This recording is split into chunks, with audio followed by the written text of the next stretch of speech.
What's up, booktube? Welcome back to my channel. My name is Laura if you're new here, and today I'm wrapping up my June reading month.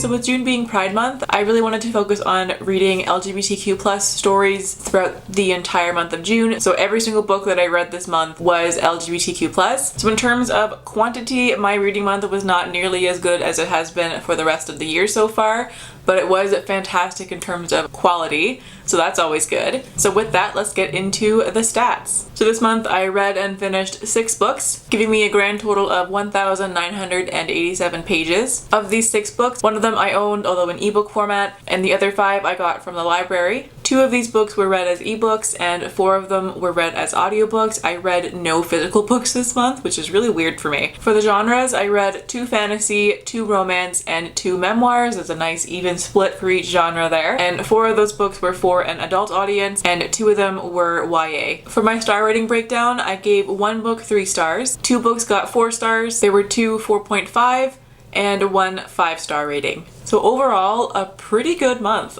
The longest book that I read was 464 pages, and that was Queen of Coin and Whispers by Helen Corcoran, and the shortest one was Meet Cute Club by Jack Harbon at 186 pages. So on to the books and my thoughts on those books. The first book that I read this month was Meet Cute Club by Jack Harbon. This is an adult contemporary romance about a man that runs a book club with some friends where they read romance novels, and the new employee at the bookstore who makes fun of him for his reading choices. Eventually the bookstore employee ends up joining the book club and they fall in love from there.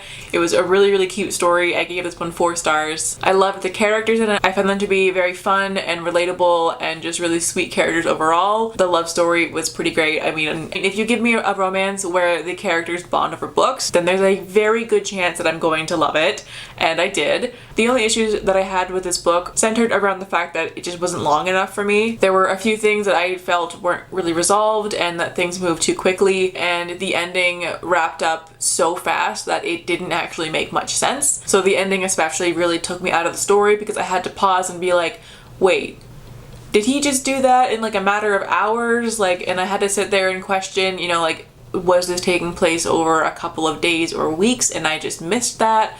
Or was it what it sounds like, which is that this specific event was planned and occurred over the course of a single day? If that was the case, then that is not possible. And if it was over the course of a few weeks, then that wasn't really made clear to me, at least. I might have missed it. I may have zoned out while reading for like 2 minutes and missed some vital information. But regardless, for me, I was taken out of the story to have to sit there and piece together the timeline and figure out what was going on, because it really didn't make much sense to me in the last few chapters there. But otherwise, this story was fantastic. I love the writing style, and I'm definitely looking forward to reading more from this author. The next book that I read was Something to Talk About by Meryl Wilsner. This one is also an adult romance novel, and I absolutely loved this book. I gave it 4.5 stars. It was so good.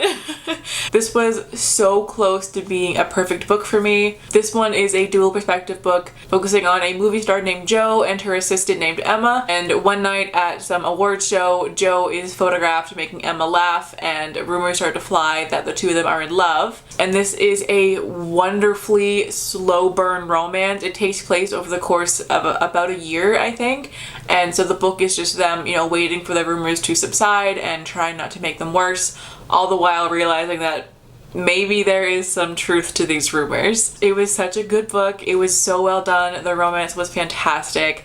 The characters were imperfect. They had flaws, and they talked about those flaws. Things got messy at one point, not really with the characters, but just life stuff happened, and it just felt so real and tangible, and this book just made my heart so happy. My only thing that I didn't like about it was there was a little bit of the bad kind of miscommunication for me. I don't mind miscommunication in romance novels when it just leads to pining. I love pining in romance, but I don't like miscommunication when it leads to arguments and tension, because at that point it's like, if you are just assuming what the other person is thinking and you're getting pissed off about it, like, just be a grown-up, use your words and talk to them. It's not that difficult. So there was a little bit of that. It wasn't for a big chunk of the book at least, so that was good, but it was there, and it kind of brought it down just a teeny tiny bit. It just made it be Not quite perfect, but it was very, very, very close. After that, I read The House in the Cerulean Sea by TJ Klune. This was my favorite book of the month and a new favorite book just in general. I gave this one a glowing 5 stars. It was so good. This one is truly a perfect book for me. There was nothing wrong with it in terms of my personal taste. It was hilarious but also heartwarming and beautifully written. There was good banter. The characters were relatable even though it's a fantasy world, and some of the characters, you know, like there was a gnome, there was a green blob that nobody knows what he is, there's the Antichrist, there's a werewolf who turns into a Pomeranian. So even though the characters were entirely imagined, they felt so real, and I fell in love with this entire cast of characters from the first page. It was just incredible. Oh, sorry, the synopsis. This one is about a 40-something-year-old who is essentially a social worker for magical children. He goes to orphanages and makes sure things are running smoothly, that the children are being treated properly, and nobody's magic is out of control, stuff like that. And he's the one who decides if a school needs to be shut down. And so one day he's brought into the office of extremely upper management, and he's given a top secret, very special case where he's sent to this very remote island in the sea to an orphanage that hosts the Antichrist, who is a 6-year-old named Lucy, and he is the light of my life. So our main character goes to this island, meets everybody, and the story unfolds from there. It was just, I really can't explain to you how wonderful this story is and how happy it made me. I will recommend this book to absolutely everybody. It was such a good read, and I'm absolutely planning on reading more from TJ Klune. Just based off of that one book, I think that he could very easily become a favorite author of mine. And yeah, I can't say enough good things about this book, so please just read this one.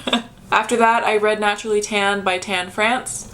This is his memoir that was released, I think, last year or 2018, one of the two. But it was pretty good. I gave this one 4 stars. I really liked learning more about Tan France. I'm a huge fan of the show Queer Eye, so it was really nice to get more background on Tan as a person and learn about where he came from and his experiences growing up and everything that shaped him to be who he is. He brought up some really important topics. He also threw in some fashion advice, of course, being tan. And in the audiobook, he also brought in Antony a few times. And those were actually my favorite part, was just being able to see Tan and Antony's friendship. I didn't know how close they were just based on watching the show, but like those two are just best friends, and hearing them together, I ship that friendship. They're so cute together and hilarious, and bringing in Antony just really added something special to the audiobook. Now with that said, I did give this 4 stars instead of 5 because while I love Tan so much, I don't think that he's the best audiobook narrator out there.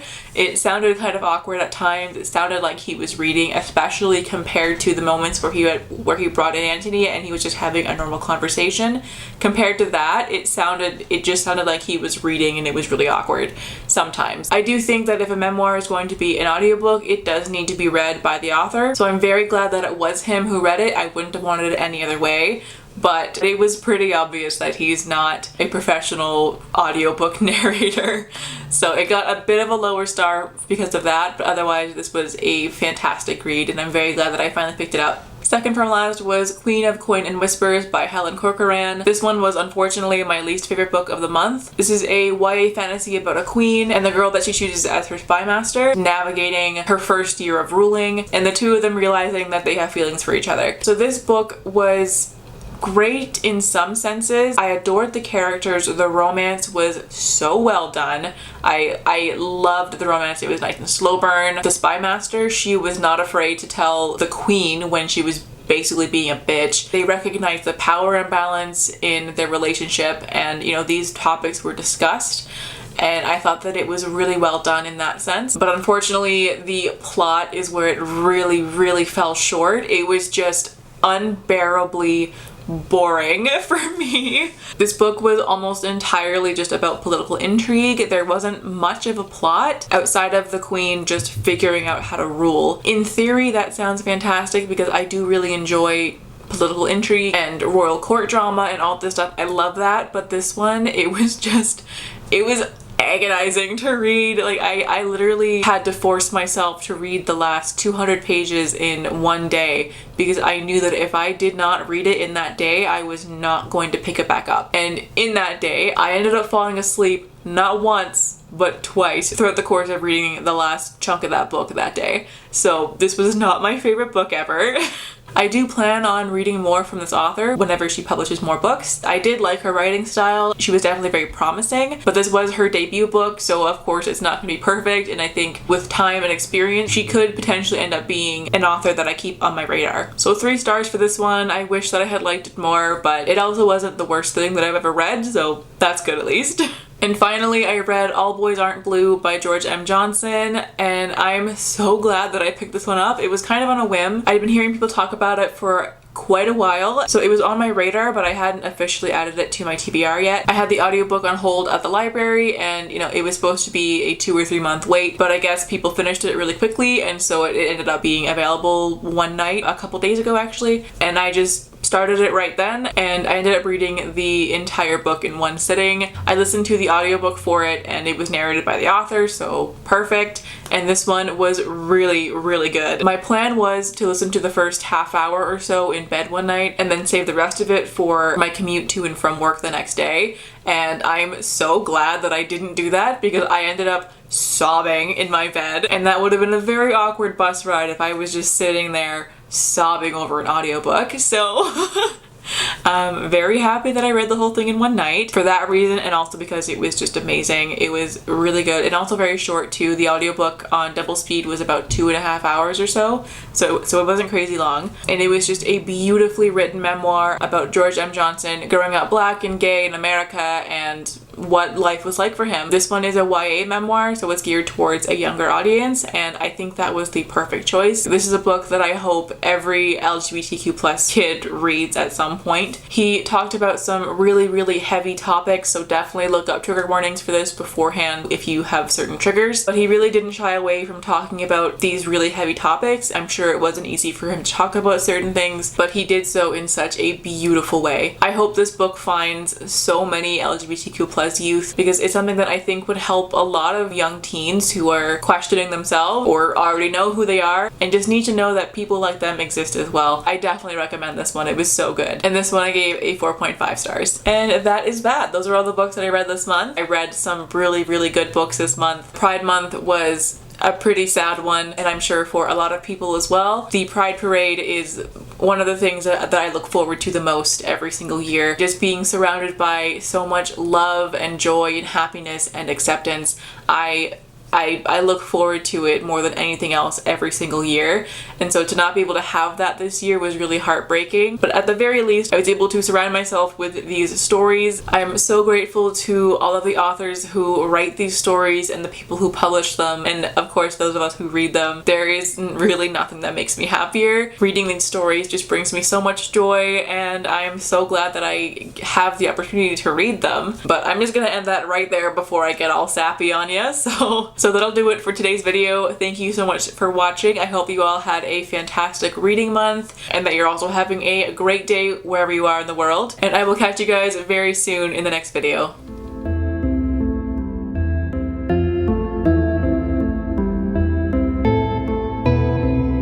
Reading